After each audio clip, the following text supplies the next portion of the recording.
yourself back together now. What's your vision?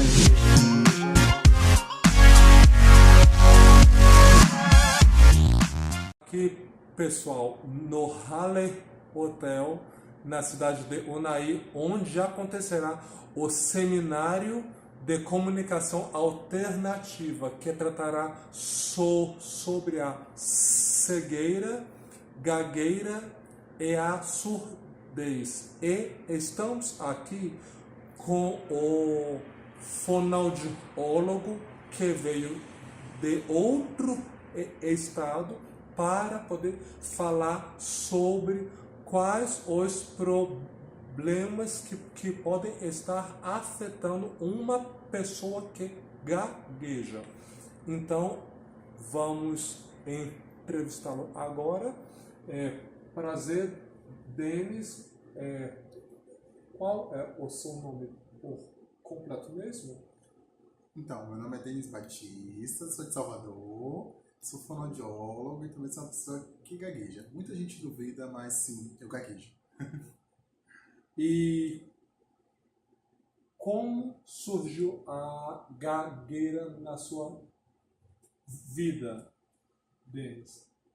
Então, o que a ciência traz para ter um diagnóstico completo de uma pessoa que gagueja é que a gagueira do desenvolvimento ela precisa surgir na infância. Então eu lembro quando eu tinha 4 anos de idade que eu tinha muita dificuldade para falar com o outro. Eu lembro que eu repetia várias partes da minha fala e aí eu encarnei a persona de alguém tímido para não ter essa obrigação de falar com o outro. Eu lembro de na infância ser bastante gago, na adolescência um pouquinho menos e na fase adulta eu sou isso aqui. E o senhor teve alguma dificuldade no percurso da sua vida com a gagueira? Tive minha vida inteira, principalmente porque na infância todo mundo ria, e quanto mais as pessoas riam, mais se dificultava que eu me expressasse bem. Na adolescência foi uma fase um pouco pior, porque é uma fase em que você está forjando algumas convicções, princípios, é uma fase em que o corpo inteiro está mudando, então a adolescência é sempre difícil. Mas eu acredito que a pior fase mesmo foi no âmbito profissional e no âmbito acadêmico. O profissional foi pior, não agora como fono, porque todo mundo sabe que eu sou assim e ponto. Mas quando eu trabalhava em uma empresa, em uma multi, era uma empresa de telecomunicações, então as pessoas elas não aceitavam. Por que uma pessoa que gagueja está fazendo em uma área como essa? Então tinha toda uma pressão e que às vezes ao invés de ajudar, piorava ainda mais. E o que te influenciou, doutor Denis, em ser fonoaudiólogo? Porque muitas pessoas pensam assim: para ser fonoaudiólogo, como vai tratar um fonoaudiólogo que gagueja, que é outra pessoa que gagueja? E como os fonoaudiólogos no Brasil têm visto essa situação e também o mercado em geral? Então, eu procurei fazer fonoaudiologia porque eu sempre tive uma leve tendência para as artes cênicas. Sempre gostei de atuar, sempre gostei de fazer teatro. E aí, entre os 8 a 12 anos de idade, eu comecei a ter interesse por canto. E aí, a minha mãe ela sempre dizia o seguinte: se você fosse cantor, não sei se vai dar muito dinheiro assim. Era uma forma suave que ela dizia assim: você não canta bem. Minha mãe ela é incrível. E aí, com os 15 anos de idade, Eu precisava escolher alguma profissão, porque tinha uma livre e espontânea pressão da parte dela para que eu escolhesse. Ela dizia assim, o filho de uma amiga tal quer ser médico, um filho de uma outra amiga que quer ser engenheiro, e meus filhos querem ser apenas cantor. E aí, com o tempo, fui estudando bem, e eu via que a fonoaudiologia trabalhava com cantores, me dava essa possibilidade de eu estudar mais canto sem que fosse discriminado. E aí foi a partir daí que eu comecei a ter esse interesse pela fonoaudiologia. Eu ouvi muito isso na graduação. Como é que a pessoa que gagueja vai reabilitar alguém que apresenta essa mesma dificuldade? Muitas pessoas, algumas comentavam para mim, outras comentavam por fora, depois com o tempo eu sabia e tal. Eu costumo dizer o seguinte: se você precisa fazer uma reeducação alimentar, você vai seguir o exemplo de quem? De quem sempre teve um corpo incrível a vida inteira, de quem sempre comeu bem a vida inteira, ou de alguém que já se reeducou uma vez? Ou seja, eu tenho experiências empíricas, né? Para ser bem redundante mesmo, eu convivo com aquilo que eu trabalho, reabilito, eu não apenas pesquiso sobre o tema, eu sei o que é conviver com isso. Então, essa é a visão que eu tenho. A fonoaudiologia no Brasil, eu não sei se todos os fonoaudiólogos que eu conheci no Brasil sabem que eu tenho isso, que eu apresento a gagueira. Mas a maior parte, quando me vê apresentando, percebe isso. Então, eu acredito que eles vêm com muito respeito, consideração, até porque a fonoaudiologia propaga inclusão. Então, se a gente diz assim, a fonoaudiologia só pode ser praticada por quem se comunica muito bem, perfeitamente bem, aí a gente está sendo elitista. E a ideia não é essa, é que a gente seja mais inclusivo. O que o senhor pretende estar passando no seminário de comunicação alternativa? Então, uau, essa pergunta é muito boa. O NAI está recebendo em primeira mão uma pesquisa que iniciou lá no programa de iniciação científica da época da graduação, com a minha querida orientadora, a doutora Aline Alvarenga. Eu sei que ela vai assistir, então estou falando seu nome, pro beijão. E a pesquisa partiu do que eu achava que tinha impacto na minha vida na época acadêmica. E aí a gente desenvolveu um estudo sobre universitários que apresentam a gagueira em âmbito acadêmico, tanto de pós-graduação, graduação técnico-profissionalizante, então a gente englobou eles. Só que para eu entender isso, eu precisava ir estudar a vida inteira, desde a infância, a adolescência até a fase adulta. O conteúdo que o NAI vai receber no seminário é exatamente isso: a autopercepção dos impactos da gagueira nessas 3 fases de vida, desde a infância até a adolescência, até a fase adulta. E mais importante, eu vou trazer dicas de como pais, educadores, como a própria pessoa que gagueja, ela pode conviver com isso, e de uma forma que a gagueira não traga um impacto forte na qualidade de vida. Estou muito ansioso, inclusive. Principalmente tem um fator bastante assim que podemos dizer, doutor Denis, que é a questão da Associação Brasileira de Gagueira. E o senhor parece que faz parte da associação. Como foi a abrangência, como foi a sua entrada dentro da associação? Mas quando eu trabalhava em uma empresa, em uma multi, era uma empresa de telecomunicações, então as pessoas elas não aceitavam. Por que uma pessoa que gagueja está fazendo em uma área como essa? Então tinha toda uma pressão e que às vezes ao invés de ajudar, piorava ainda mais. E o que te influenciou, doutor Denis, em ser fonoaudiólogo? Porque muitas pessoas pensam assim: para ser fonoaudiólogo, como vai tratar um fonoaudiólogo que gagueja, que é outra pessoa que gagueja.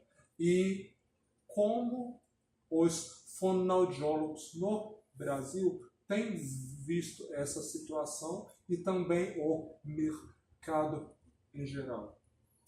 Então, eu procurei fazer fonoaudiologia porque eu sempre tive uma leve tendência para as artes cênicas. Sempre gostei de atuar, sempre gostei de fazer teatro. E aí, entre os 8 a 12 anos de idade, eu comecei a ter interesse por canto. E aí, a minha mãe ela sempre dizia o seguinte: se você fosse cantor, não sei se vai dar muito dinheiro assim. Era uma forma suave que ela dizia assim: você não canta bem. Minha mãe ela é incrível. E aí, com os 15 anos de idade, eu precisava escolher alguma profissão, porque tinha uma livre e espontânea pressão da parte dela para que eu escolhesse. Ela dizia assim: o filho de uma amiga tal quer ser médico, um filho de uma outra amiga que quer ser engenheiro, e meus filhos querem ser apenas cantor. E aí, com o tempo, fui estudando bem, e eu via que a fonoaudiologia trabalhava com cantores, me dava essa possibilidade de eu estudar mais canto sem que fosse discriminado. E aí foi a partir daí que eu comecei a ter esse interesse pela fonoaudiologia. Eu ouvi muito isso na graduação. Como é que a pessoa que gagueja vai reabilitar alguém que apresenta essa mesma dificuldade? Muitas pessoas, algumas estavam para mim, outras comentavam por fora, depois com o tempo eu sabia e tal. Eu costumo dizer o seguinte: se você precisa fazer uma reeducação alimentar, você vai seguir o exemplo de quem? De quem sempre teve um corpo incrível a vida inteira, de quem sempre comeu bem a vida inteira, ou de alguém que já se reeducou uma vez? Ou seja, eu tenho experiências empíricas, né? Para ser bem redundante mesmo, eu convivo com aquilo que eu trabalho, reabilito. Eu não apenas pesquiso sobre o tema, eu sei o que é conviver com isso. Então, essa é a visão que eu tenho. A fonoaudiologia no Brasil, eu não sei se todos os fonoaudiólogos que eu conheci no Brasil sabem que eu tenho isso, que eu apresento a gagueira. Mas a maior parte, quando me vê apresentando, percebe isso. Então, eu acredito que eles vêm com muito respeito, consideração, até porque a fonoaudiologia propaga inclusão. Então, se a gente diz assim, a fonoaudiologia só pode ser praticada por quem se comunica muito bem, perfeitamente bem, aí a gente está sendo elitista. E a ideia não é essa, é que a gente seja mais inclusivo. O que o senhor pretende estar passando no seminário de comunicação alternativa? Então, uau, essa pergunta é muito boa. O NAI está recebendo em primeira mão uma pesquisa que iniciou lá no programa de iniciação científica da época da graduação, com a minha querida orientadora, a doutora Aline Alvarenga. Eu sei que ela vai assistir, então estou falando seu nome, pro beijão. E a pesquisa partiu do que eu achava que tinha impacto na minha vida na época acadêmica. E aí a gente desenvolveu um estudo sobre universitários que apresentam a gagueira em âmbito acadêmico, tanto de pós-graduação, graduação técnico-profissionalizante, então a gente englobou eles. Só que para eu entender isso, eu precisava ir estudar a vida inteira, desde a infância, a adolescência até a fase adulta. O conteúdo que o NEM vai receber no seminário é exatamente isso, a autopercepção dos impactos da gagueira. Por toda a nossa trajetória aqui durante essa conversa, ficamos sabendo, né, que o Senhor pertence à Associação Abra Gagueira. Como foi que suscitou no Senhor para poder pertencer à Abra Gagueira? Então, a Abra Gagueira é tão parte da minha vida que eu costumo dizer que é a família Abra, porque a gente se conversa de uma forma tão harmoniosa, as coisas funcionam tão bem lá, que eu costumo chamá-los assim. A Abra, na verdade, ela veio como um presente para mim, surgiu, eu não vou dizer que do nada, né? A doutora Aline Alvarenga, ela foi a minha professora, foi ela que foi me estimulando nos primeiros passos com a Abra. Eu lembro quando a gente estava nas observações dos estágios, e aí, do nada, ela começava a falar sobre a Abra, e aí eu fugia, por duas questões específicas. Eu não queria ter esse compromisso extra, e eu acredito que o que mais pesou foi que eu não queria ter contato com outras pessoas que tivessem a mesma condição que a minha, porque eu acreditava que seria algo frustrante, que seria algo que ia trazer, que ia diminuir a minha autoestima. Só que o que aconteceu foi o inverso. Isso me fortaleceu.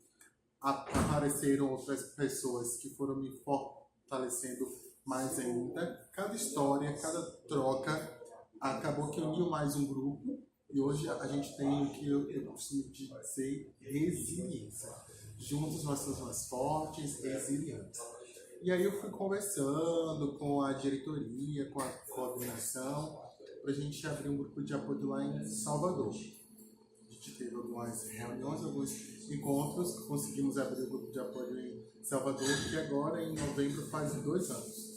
Está funcionando bem, inclusive um beijo para a galera do meu grupo de apoio, sem eles eu não estaria aqui hoje, são incríveis. Cada história de vida emocionante, cada encontro eu vejo que a gente está avançando mais. E além disso surgiu a oportunidade de trabalhar na diretoria. Tem a minha pá, que é a Mariana Santiago, uma fonoaudióloga de lá de BH, aqui próximo. Mineira. E isso, a gente faz parte da comissão fiscal, a gente tem algumas funções específicas. E o que mais sobre a Abra? O encontro que esse ano será em Salvador, na minha terra, nos dias 25 e 26, sexta e sábado de outubro, tá? Espero vocês lá. Espero você lá. Muito obrigado. O senhor gostaria de fazer algumas considerações finais? Então, eu quero agradecer a você pelo convite de estar aqui, compartilhando aquilo que a gente está vendo lá em Salvador, que é tão longe para cá, né? Agradecer a todos que estarão no seminário, agradecer a Abra pela oportunidade, agradecer a minha professora orientadora, a doutora Aline Alvarenga, que começou a plantar essas sementes e hoje em dia elas estão produzindo frutos. Quero pedir que as pessoas me sigam no Instagram também, porque lá eu posto dicas, eu posto um pouco mais sobre a minha vida como pessoa que gagueja de fonoaudiólogo. Procura no Insta, ou Batista Denis. Certo? Muito obrigado, Pablo. E muito obrigado ao senhor também, Denis. Muito obrigado, pessoal, por estar participando também. E ao Haller Hotel, ao Evandro, que sempre estar apoiando a causa nossa. Obrigado mesmo. Tchau. me piece yourself back together now. What's your vision?